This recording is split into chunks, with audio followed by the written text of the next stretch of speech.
YAHAWAH, BAHASHAM, YAHAWASHI, BAHASHAM, RAWCHAA, QADASH. The one is to GMS who told me this truth. Ecclesiasticus 12 and 10. Never trust thine enemy, for like as iron rusteth, so is his wickedness. So this is Fox News.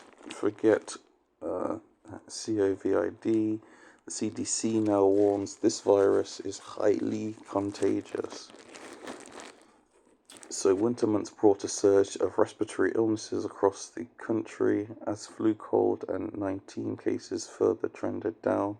The CDC is now warning of an uptick in another type of illness, norovirus.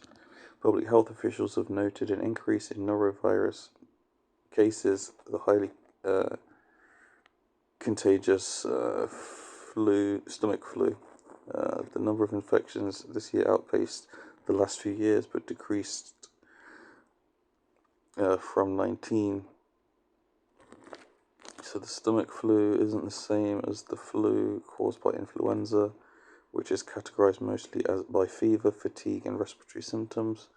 The norovirus stomach flu has more focused and intense gastrointestinal symptoms, and in most cases a shorter duration of sickness. So these are the symptoms you can see there.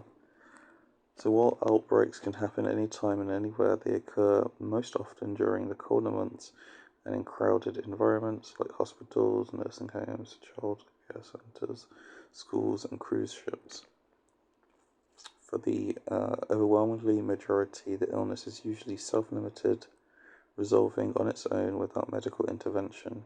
It's not fun to have and can lead to dehydration quickly.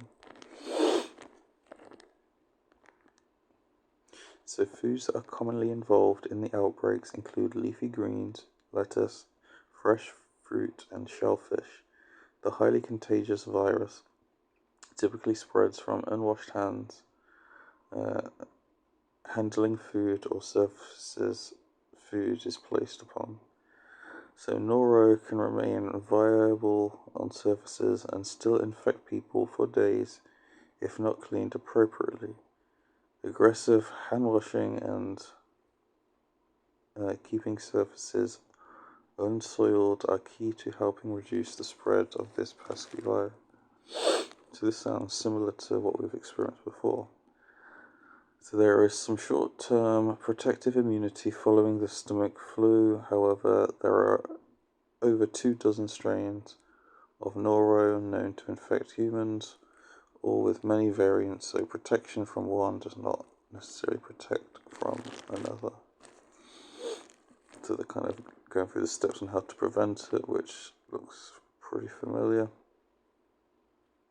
It says each year, 1 in every 15 individuals in the US will get noro stomach flu. It's hard to avoid.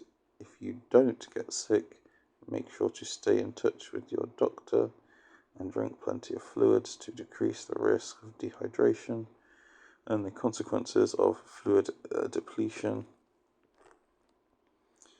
So it says, do what you can to stop the spread by keeping contaminated surfaces clean and avoiding group settings until 48 hours after symptoms have been completely resolved.